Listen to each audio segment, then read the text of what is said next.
Hey everybody, welcome back. If you're new, my name is Dave. This is my 2004 C5 Corvette. If you're into Corvette content, especially C5 content, consider hitting that subscribe button below. Now, as you can see, my Corvette is still partially covered. The roads are covered in salt and all that, so I haven't really taken the car out in about a week. But today's video isn't for most of my subscribers, because most of you already have Corvettes. This is going to be for the guys that are just getting into C5s and want to know more about the heads-up display. Now, we'll jump inside the car and we'll talk about it a little bit more. So for those that don't know, the heads-up display first became available in the C5 Corvette in 1999. Now, that was the first time the heads-up display appeared for any generation or any year of Corvette. Now, it wasn't the first time heads-up display ever made an appearance in the automotive industry, and it wasn't even the first time that it was in a GM vehicle, but it was the first time for Corvette, and in particular the C5. Now, back 20 years ago, a heads-up display wasn't all that common. Only, like I said, only a few cars even had it, but nowadays it's become more commonplace. I mean, just the other day I saw a commercial that the new Ford Escape has a heads-up display. Ford Escape. So nowadays a heads-up display is more commonplace, but back then it really wasn't. So if you're interested in a C5 Corvette and you want the heads-up display as an option, you're going to have to look at a 1999 model or newer. I believe you might be able to retrofit the older models. I'm not 100% sure. And I have actually even seen guys that can retrofit the heads-up display into cars that don't have it installed.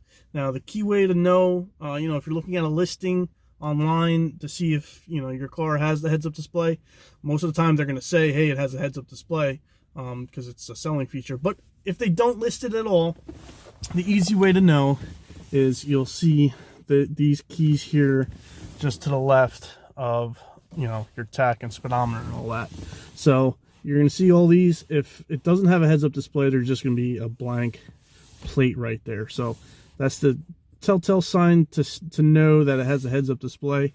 And you'll also see the little screen there up on the dash. So if you're looking at a listing online anywhere, you'll have to see that in order to know that it's a heads-up display car.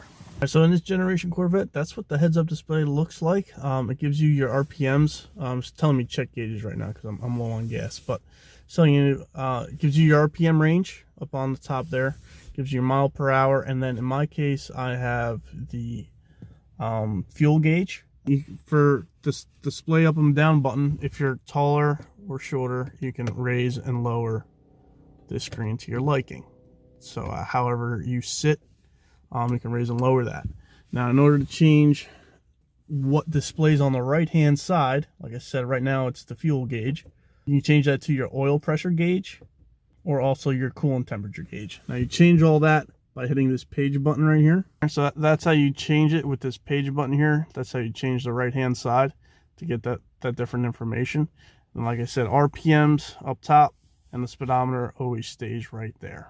And then you can also change the dimming, how bright it is based on this dial here. Turn it down to get a little bit lighter, and all the way up for full brightness. So that's full brightness. And as I push this down, it gets dimmer and dimmer until it's pretty much off, or it is off. And then one thing you can do, if you hold the page button, things will start to disappear. So if you hold it for a second or two, that right-hand cluster goes away. And then if you hold it again, now your miles per hour goes away, and you just have your tach. So if you're on a racetrack and all you really care about is your tach, and you don't care about the other stuff, you can have that on there, and that's good for that instance.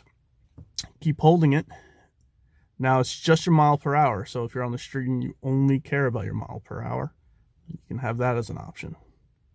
Then you hold it again. Now you get rid of your tach and you just have your mile per hour, and then whatever gauge cluster you want on the right, whether that's oil pressure, coolant temp, or your fuel gauge. Then you hold it again, and then everything comes back.